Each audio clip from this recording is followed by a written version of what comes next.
Well, hello again folks, and thanks again for tuning in to another video. Hope you're all still fitting well out there too. This was filmed back in March, where the lambing season had started again, so I was out to see if I could get some hooded crows or magpies. I've shot here before, and it's a small paddock that overlooks a large farm who are now starting to lamb.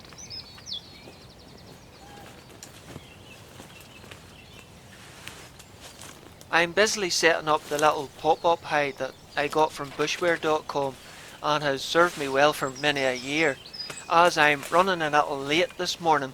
As you can see, it's already quite late, and I'd like to get everything set up and in the hide before the crows spot me.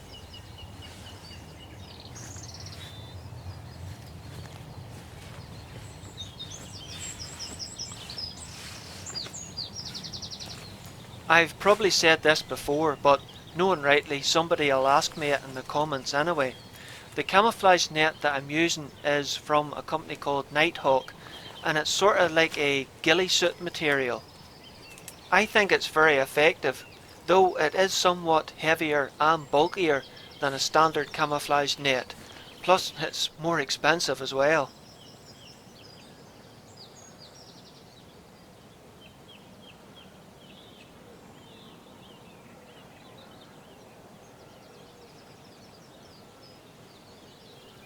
It's a lovely, crisp, frosty morning, and I'm setting my decoy and bait out at about 70 yards, as the field itself is only about 100 yards across.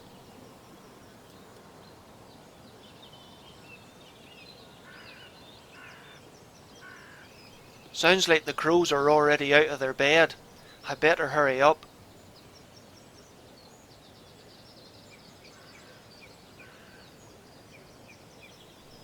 The decoy is basically a dead crow from somewhere else that I set up in a little wire cradle to make it stand up on its own 2 feet.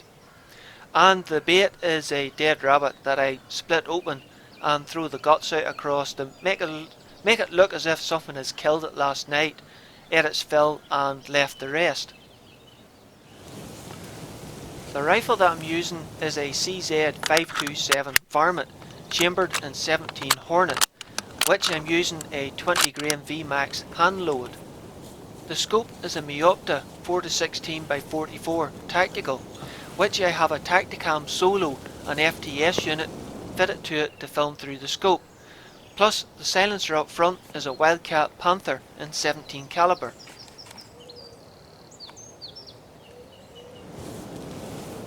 Thankfully, even with me being a bit late setting up this morning, it wasn't too long before a crow dropped in.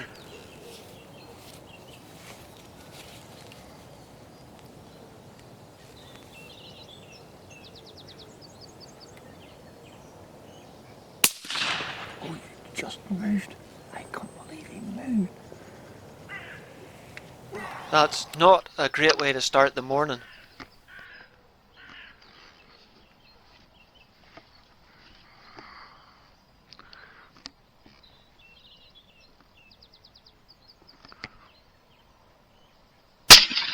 Oh, you just moved.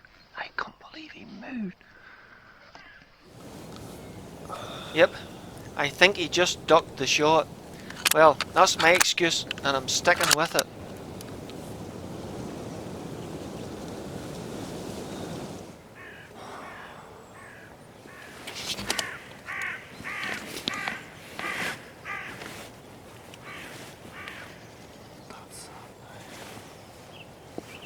The birds might not know where I'm hiding, but after that shot they certainly know there's danger in the area. This meant they were very reluctant to land, and I knew this was going to be a real battle of patience if I was going to get one.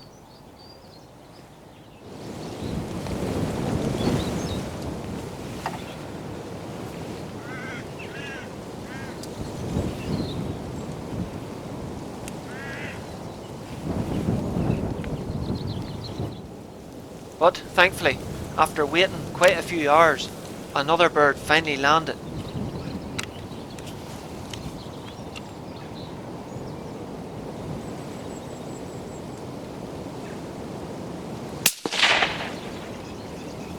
and that one wasn't so lucky.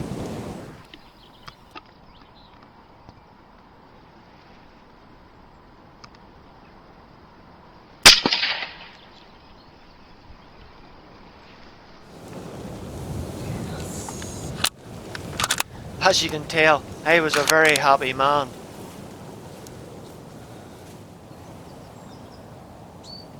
I gave it about 5 minutes, and I couldn't hear or see any other crows in the distance, so decided to nip out and set the bird I just shot up as a decoy. You can see that the weather has taken a drastic change from the still frosty morning that it started off as into quite a breezy day. One of the reasons I like taking the 17 Hornet instead of a 2.2 rimfire with subsonics, cause even if it does turn into a gusty day, it still doesn't really affect the 17 Hornet.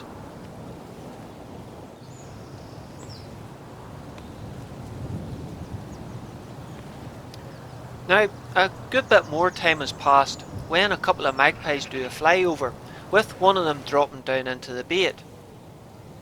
Now, we can shoot magpies for the same reason we can shoot hooded crows in Northern Ireland, for the protection of livestock, but I usually leave them alone and hope that they act as a live decoy to help bring down the hooded crows.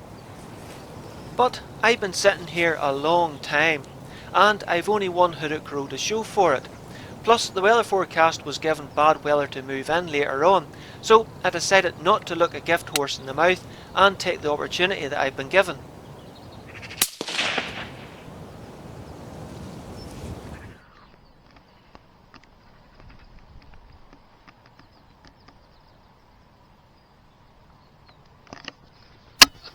Yeah, works better with the safety catch off.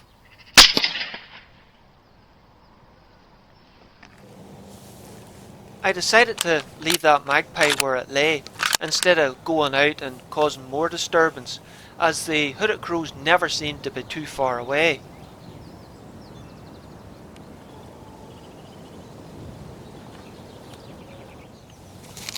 But after a lot more waiting, I decided enough was enough, and decided to unload the rifle and start to put things away, only to hear the familiar chatter from a magpie. Yep, that second magpie had decided to drop in to see its mate, so I had to get the camera switched on and the rifle reloaded.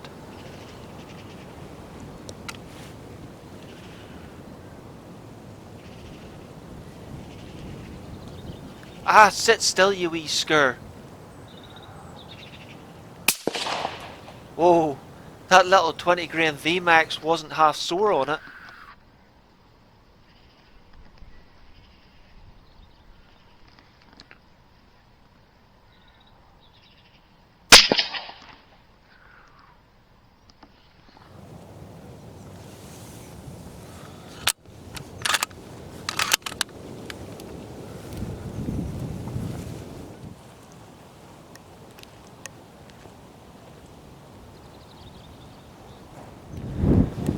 Let's see what we've done. Set the dead rabbit up on that decoy bird there this morning. Missed my first shot. I think the bird just moved. Thankfully after about an hour and a half. Oh wait, I got that bird there. Set up as a decoy after a wee while. And although the crows were in the trees around me, they wouldn't come down. But I did get a magpie, which, my word, that was 17 Hornet sore. And while I was sort of distracted in the hide, a second one landed, and man, there's bits of them everywhere. There's even a wing over there, so the little 20 grain Vmax heads is really doing a number on them.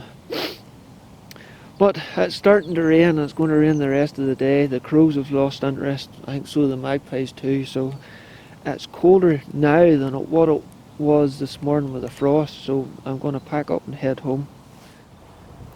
You can tell by the way I was talking there, I was cold and tired. Even though I have to walk out carrying all my gear, when I get home I still need to take a hot shower to get warmed up at times. Well folks, that's the end of another one. Sorry it was meagre pickings again, but man, that was a battle to get even that. I have had a couple other days that were much better, but we'll show you them once I manage to edit them. Until then though, take care and look after yourselves, hey.